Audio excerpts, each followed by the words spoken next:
Thanks, Sophie. Welcome to Wales Today. I'm Lucy Owen. The headlines. Women in Wales are still being let down by inaction on gynecological cancer, according to a new report.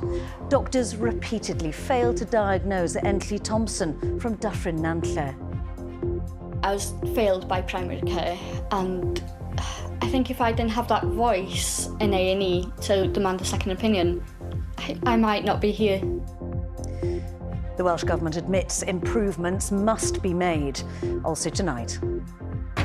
Joanne Penny was shot as she opened the door of a flat in Talbot Green. A murder trial jury has retired to consider its verdicts. The GP surgery in Carmarthenshire with more than 4,000 patients facing the possibility of having to close. After a week of turmoil in Welsh rugby, the Ospreys players will emerge onto the pitch not knowing what the long-term future looks like. The supporters are preparing to stage a protest here tonight. Players, I have chosen my 3 traitors. And as traitors fever sweeps the country ahead of tonight's final, we're at the school which has its own contestants and its own Claudia. I think it's really fun taking on the role of Claudia and playing it in our own way as children.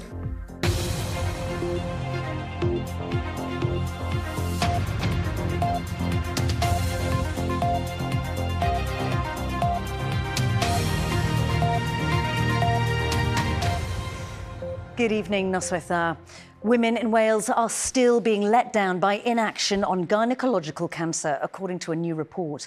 The Senate's Health and Social Care Committee says that despite a landmark report 2 years ago, progress on improving waiting times and outcomes remains slow and inadequate. The Welsh Government admits waiting times for cancer treatment is simply not good enough, but it's committed to making improvements. Lucy Vladev reports. I was having recurrent UTIs, headaches, nausea. I couldn't eat. I couldn't put any weight on. I was very underweight. Imagine being 19 years old and spending months trying to get answers for what's making you so ill. I had so many bizarre diagnoses. The water in my village making me ill, stomach bug, anxiety, eating issues, everything but a gynae issue. Eventually, Entley was in so much agony she took herself to A&E, but still faced a battle. Got told it was just a urine infection by a junior doctor, and it wasn't really something I should waste A&E time with. So he discharged me. When he brought out the letter, I asked for a second opinion from a senior. He said, "You need a CT scan immediately." I had my scan, went back to the A&E waiting room. A junior doctor came out and he told me in front of everyone that I had a mass in my pelvic area. Eventually, after further tests, she was told she had ovarian cancer and had to have a hysterectomy. I thought, I know it's not the end of the world and there is options, but you're like 19, you want to have children, and you've never been able to carry the children. And her story, it seems, isn't a one-off. A report published today by the Senedd Health and Social Care Committee has found an unacceptable level of progress has been made in gynecological cancer care since a landmark report in December 2023. With government inaction, they say, meaning women are still being let down. The report found there'd been a failure to deliver on a number of recommendations. For example, the Welsh Government has still not allocated any specific ring-fenced funding for gynecological cancer services, and they haven't published any measurable NHS targets for improving outcomes. That's while waiting times are some of the worst of all cancer types. 41% of patients were starting treatment within the 62-day target in October 2025. The report says the Welsh Government now needs to demonstrate that gynecological cancer really is a priority. We clearly need that targeted investment. It needs to be new money, targeted investment for gynecological services. We need those clear and measurable targets for to monitor NHS Wales's performance and to hold those health boards to account and to make sure they do improve. Meanwhile, in response to the Wales-wide report, the Welsh Government said they have made changes to support earlier referrals and are investing in new equipment and new treatments, acknowledging that the current performance against the 62-day target is not good enough. But they say they believe the Women's Health Plan is driving real change. For Entley, though, improvements can't come soon enough. I was failed by primary care, and I think if I didn't have that voice in A&E to demand a second opinion, I might not be here. Entley Thompson ending that report. The jury has begun considering its verdicts in the trial of 5 people accused of the murder of a woman in Rhondda Cynon. 40-year-old Joanne Penny was shot dead on a doorstep in Talbot Green last March. 5 people from Leicester and Cardiff deny her murder.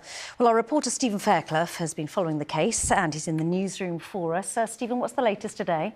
Lucy, this trial has been going on since October. 5 people are on trial, charged with the murder of Joanne Penny almost a year ago. Joanne Penny was shot to death with a single bullet on the doorstep of the flat where she was staying in Talbot Green on a Sunday evening in March last year. She died almost immediately. There was a huge police response to the events that night. The people of Talbot Green were deeply shocked at what had happened as well. The trial has been told that what happened was as a result of a turf war between 2 rival drugs gangs who were operating in South Wales. The person who pulled the trigger, Marcus Huntley, pleaded guilty to murder on the 2nd day of this trial. 5 other people from Leicester and from Cardiff are also facing murder charges. They are Joshua Gordon, Jordan Mills-Smith, Christina Genova, Melissa Quayle-Dashper and Tony Porter. And the jury have got to decide if they bear the same level of responsibility as the person who pulled the trigger. After a trial which is now in its 4th month, the judge has told the jury that there is no time pressure on them at all as they consider their verdicts. OK, Stephen, thank you very much. Our reporter there, Stephen Fairclough. A man has been jailed for sex offences which happened nearly 3 decades ago after his DNA matched evidence from the time. 55-year-old Richard Downey, who was 26 at the time, attacked a 13-year-old schoolgirl near Blackwood in September 1997. In 2022, Downey was arrested for an unrelated incident and his DNA matched items of the girl's clothing. He was sentenced to 8 years in prison at Newport Crown Court. A 28-year-old man who crashed his speedboat into a teenage kayaker near Milford Haven has been sentenced under new water safety laws. Adam Russell hit the 15-year-old in August 2024 on the River Cleddau, wrecking his kayak and leaving him with cuts and bruising. Russell, who's from Burton near Milford Haven, was sentenced to 12 months in prison at Swansea Crown Court, suspended for 2 years. He's the first to be sentenced under the new legislation. Fans of the Ospreys are preparing to protest at their team's game with the Lions tonight after a turbulent week for Welsh rugby. It's the Ospreys' first game since the squad found out their owners, Y11 Sport and Media, have been chosen as the preferred bidder to buy rivals Cardiff.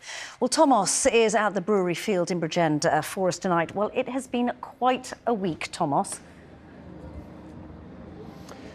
Yes, Lucy, it's like having a month of jaw-dropping developments condensed into just a few days. It's worth reminding you that if the deal goes through, the owners of the Ospreys will also own Cardiff, although they will operate as separate entities. And this is happening as the Welsh Rugby Union is ploughing ahead with its controversial plan to cut one professional side from 4 to 3. But not everyone is happy, as we've heard this week. The leader of Swansea Council says the members of the Welsh Rugby Union board should consider their position.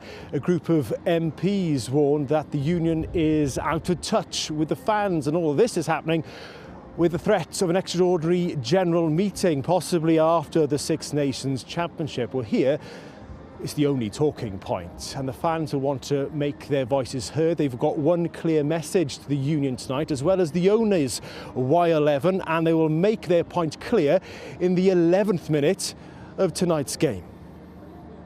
We're just asking supporters to raise the torches on their phones in support of the current situation, and just to show that, you know, we are listening. We're not going to go quietly, and it's just a dignified way to start the actions that we've got planned, I think, going forward to sort of try and save our club that we so dearly love. How difficult has it been focusing on the game tonight when you've had such a turbulent week? It's been massive, to be honest with you, and I can't lie. It's been a really emotional week. For us as supporters, it's been really difficult, but I think for the players and the coaches, it's been probably extremely difficult, and I can't imagine really how difficult it has been. But, you know, we've got a game to play tonight, you know, we've got league to focus on, and for 80 minutes, you know, that's going to be our focus. Yeah, difficult week. Lynn, what's it like being an Ospreys fan right now? Very emotional, angry, upset. Every emotion that you can think of. You know, I think the three of us have supported since 2003, so it's just devastating. And the silence from the WRU it's just, in any business, it's not on. Yeah, that emotion is clear to see. Do you feel let down by the owners and let down by the union? Yeah, totally. I don't know what to say. Well, thanks for your time tonight. Let's move on to the next steps then. What do you want to see happen next? There has to be clarity about what's happening. All this, there could possibly be the Ospreys for the 26-27 season. What does that mean? You know, are we going to be ending next season? Are we going to have the players to have a season as well? Because we've got a lot of players out of contract at the end of the season. Who's going to want to sign for us, knowing that they might not be here at the end of that term? Plenty of unanswered questions. Thank you very much for your time tonight. And emotions running high, and no doubt about that. It's worth pointing out that the Welsh Rugby Union say that cutting the number of professional sides, among other reforms, will guarantee financial stability and sporting performance. There's no doubt that the events of the last few days have affected the build-up to tonight's game. The players were called to a rather heated meeting with the chief executive. We're told one or two walked out of that meeting. A training session was cancelled too, and it's worth reminding ourselves that it's an important game tonight. Lions, the opponents, are 7th, Ospreys 9th. The top 8 will qualify for the URC playoffs. But when the players emerge onto the pitch tonight, they will do so without their long-term future guaranteed beyond the summer of next year. Well, there'll be expert analysis of the events of the past few days and 80 minutes of rugby too over on S4C. Club Rugby starts at 7:30, Lucy. Well, clearly a difficult time for supporters there. Thomas, David, thank you very much. Now, the future of a GP surgery in Carmarthenshire with more than 4,000 patients is in doubt as the local health board says it can't provide the level of care it would like. Hywel Dda Health Board will meet next week to discuss Meddygfa'r Sarn in Pont Yates, which has been managed by the board since 2017. Eleanor Rice reports. For almost a decade, this surgery in the village of Pont Yates in Carmarthenshire has faced staffing challenges and has been run by the local health board. Its more than 4,000 patients have been seen by locum doctors with no permanent GPs. But that doesn't mean the news that Hywel Dda is recommending to transfer those patients to other surgeries in the summer was expected. The first we found out, not only as local members, but as residents of this community and our communities who rely on Meddygfa'r Sarn, was a press release from Hywel Dda. It was shared to a local Facebook page. We had no clue this was coming. No information whatsoever was provided, no hints that there were issues grave enough to close the surgery, which over 4,000 residents use. People have heard that the surgery is closing, or maybe closing. Yes, they're worried about it, obviously. We're still going to be able to get prescriptions from wherever people go to. And we have a driver service as well. We're still going to be able to collect people's prescriptions and carry on as normal. According to papers which will be presented to the Hywel Dda board on Thursday, the building itself, which is in a flood-prone area, offers limited facilities. The Health Board says it has a duty to ensure safe, sustainable, high-quality services for its patients. It says Meddygfa San is a small rural practice which has struggled to provide that level of care. It's emphasised no decision has been made yet and said it would work with the community before any changes go ahead and consider any mitigations that are needed. The review acknowledged that won't be straightforward for everyone, as they say public transport in the area is limited. There's an awful lot of an older population in Pontiates. A lot of them don't drive. What are they going to do? They're going to start sort of either relying on the ambulance service to ferry them around, which is busy anyway. So I don't understand why they would do it. It's just crazy. And the waiting lists are just going to go longer and longer and longer, aren't they? Yeah, it's just not going to work. They've been absolutely brilliant to me. Fantastic service. Well, what's got to be will be, and nothing we can do about it. For now, the surgery is open as normal. Patients here will find out more following the board meeting next Thursday. You're watching Wales Today, still to come before 7. The school that has faithfuls, traitors and even a Claudia. Why the head teacher thinks there are benefits to these pupils playing their own game of the traitors. And this deep area of low pressure named Storm Ingrid by the Portuguese Weather Service is bringing more rain and strong to gale force winds into the weekend. A full forecast on the way.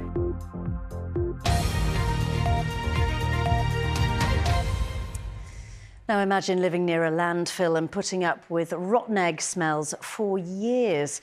Well, that's the reality for a community near Wrexham who, according to a Senedd committee, have been subject to a failure in accountability with a clear gap between what scientific measurements deem acceptable and the lived experience.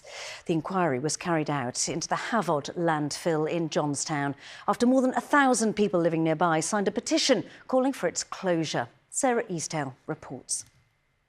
This time last year, one of many protests against this landfill over the past 20 years. The owners of the site say they're operating within legal limits, but those living nearby say the smell is a blight on their daily lives. It's obvious the smell is there all the time, to be honest with you. It's worse on days like today with wet days. My sister lives down there and they get it a lot down in this estate here, you know. 1,200 people signed a petition ultimately asking for the landfill to be shut down. Though the committee does not have the power to order closure, it found there was a clear impact. It was really important to consider the day in, day out effects of the odour. They weren't able to open the windows and the children weren't able to play in the garden. It really impacts on the health and well-being. And I think that needs to be a major consideration going forward for landfill sites. The Petitions Committee also made a number of recommendations it said must be acted upon by the Welsh Government, Natural Resources Wales and Wrexham Council. They include mandatory automated odour monitoring at landfill sites across Wales, better training for regulators and clearer communication from local authorities on the enforcement actions it takes. For one campaigner, the report signifies a step change. The report has really vindicated and validated our campaign, and we go from here. I mean, there have been the recommendations. I totally agree with every one of them, and there needs to be a more stringent permit. We are living with this day in, day out, and it's horrendous. In a statement, a spokesperson for Enervert said it would work with all stakeholders and take action where it's required. Natural Resources Wales said it would carefully consider the recommendations alongside the Welsh Government. It added it would continue to regulate the landfill in accordance with its permit to minimise odours and protect local people and the environment. Wrexham Council said it had already seen progress here on a number of points raised as it continues to engage on ways to mitigate, monitor and reduce impacts of odour emitted from the site.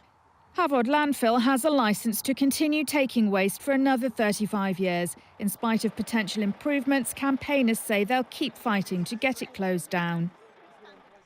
Sarah Eastdale with that report. And if there's an issue or a story in your community that you think we should take a closer look at here on Wales Today, well, please get in touch. The best way to reach us is via email, wales.today@bbc.co.uk. We are looking forward to hearing from you. To sport now, and Wales fullback Liam Williams has confirmed his retirement from international rugby. Williams, who's made 93 appearances for his country, scored 21 tries. The British and Irish Lion hadn't played for Wales since suffering a knee injury during their defeat by France in last year's Six Nations. Well, to the World Rally Championship next. And at the season opening Rally Monte Carlo, the spotlight is back on Welshman Elfyn Evans. The Toyota driver has finished runner-up in the World Rally Championship 5 times. So will this finally be his year? After the opening 2 days, Evans is in second position, 1 minute and 8 seconds behind leader Oliver Solberg. Harriet Horgan reports. Somewhere in there is Elfyn Evans. We hear him. It's been a punishing start to Rally Monte Carlo. Plenty to catch out the drivers. Difficult conditions on the first 2 stages, with early cars struggling in the ice and snow. The hairpin is just pulling more and more dirt and debris out onto the road. Elfyn Evans had to work hard to avoid the slush on the sidelines. Oh, here we go. Alert. The terrain also caused problems for leader Oliver Solberg from Sweden. Front left as well. What is that? He had a front left tyre issue and dropped 27 seconds on the first stage, which left Evans to take the win. That's going to be a stage-winning time, Bex. No, I don't think anyone will beat that. Instead of ice and snow, it was the mud proving difficult during the last 3 stages. So Elfyn might be feeling at home, yeah? And a stall there as well. Frenchman Fomo had problems with his handbrake too, and a crash for Josh McAlean from Ireland. He might not get out of that. After a series of tight downhill turns and despite leader Solberg dropping time, he maintained his lead over Evans to end day 2. The drivers will take to the French Alps again tomorrow before the season opener ends on Sunday. Now, more than 10 million people are expected to tune in for the final of the latest series of The Traitors, which is on BBC One Wales tonight. The show is one of the most popular on TV, and it's now become the latest primary school craze. Pupils at Llangan Primary in the Vale of Glamorgan have adapted the game from a castle in Scotland to their own classroom, and they even have their very own Claudia Winkleman. Matt Murray has more.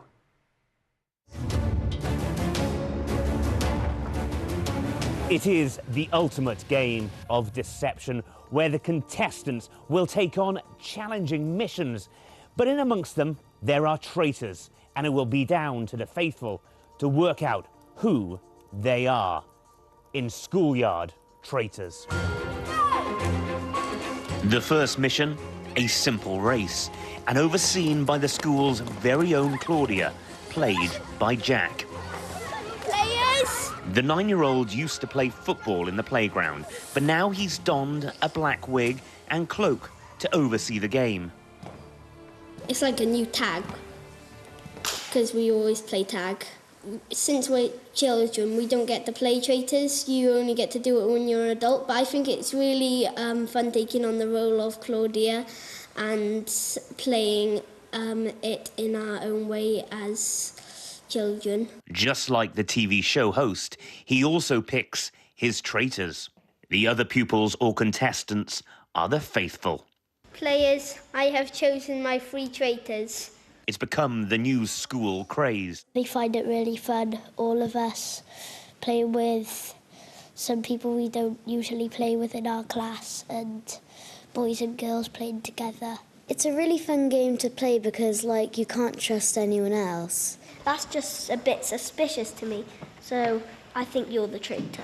In the TV series, contestants air their suspicions about who they believe is a traitor at a round table before a vote is taken to banish someone. And in the school version, it's the same. I think I have suspicion on this fella right here. Hopefully. Hopefully. You're smiling. Were you annoyed with them that they thought you were a traitor straight away? Yeah, I was. And how did it make you feel? Really annoyed. Please reveal who you are. Faithful. Why do you enjoy it so much? Because instead of like fighting each other, you can get your anger out by like vanishing them. It was the teachers of Llangan School who first played the traitors at the end of last term, but pupils came up with their own version. We were a little bit shocked to begin with that the children were so engaged in the game, but actually watching them play it together, it's really brought different groups of children, boys and girls together, playing together. We see it as a positive thing because they're using problem-solving skills and good communication skills. The enormous success of Celebrity Traitors gave a further boost to the non-celebrity version of the programme, with more than 12 million people expected to watch tonight's final. And these pupils will be glued to their televisions tonight to see who wins. Watch out, Claudia. I think Jack's after your job, and he's good too. The Traitors final is at 8:30 tonight. I can't wait. Well, always a faithful. Sue, you have received the most votes. Please give us the forecast. Thanks, Lucy. Well, it is the weather to stay in and watch TV tonight after a lot of rain over the last few days. There's still more to come into the weekend before it turns colder next week. Now, this deep area of low pressure has been named Storm Ingrid by the Portuguese Weather Service. It's bringing more heavy rain into tomorrow, strong to gale force winds as well, and with river levels already high and saturated ground, we could see some localised flooding. So the Met Office has issued a yellow wind and rain warning. That's in place till 9 a.m. tomorrow. 25 to 40 millimetres of rain quite widely across South and West Wales, with a risk of flooding and travel disruption. Also seeing some rough seas with those strong gusts along exposed coasts. This photo of the waves crashing against the prom in Aberystwyth. Tonight, more showery rain pushing northwards, again a risk of thunder, strong to gale force winds, gusts over 40 miles per hour, particularly along the Pembrokeshire and Carmarthenshire coast. Now, tomorrow continues to be windy, some dry weather, the best of any brightness in the north and east, but further showers and longer spells of rain pushing up from the south, still very gusty along those coasts. Top temperatures between 7 Celsius in Powys and 10 in Ceredigion. Now, Sunday's the better day of the weekend for most, drier and brighter, less windy, still a few showers around, but welcome sunshine, and temperatures down a touch, 6 to 9 Celsius. And that's the trend. Winds turn more easterly next week, drawing in colder air from northeast Europe. Temperatures will start to drop into next week. So a colder snap, top temperatures nearer 4 to 7 Celsius, below the average for the end of January, but detail is still uncertain. Snow is a possibility. We could see some at lower levels. At this stage, though, mainly in the hills, although it will stay on the colder side through next week. Lucy. Well, thank you for the warning, Sue. Have a good weekend. And that is Wales Today. Our next update is at the slightly later time of 11:10. That's because of the Traitors final. But for now, from all of us here, thanks for watching. Have a good weekend. Bye-bye. Hwyl fawr.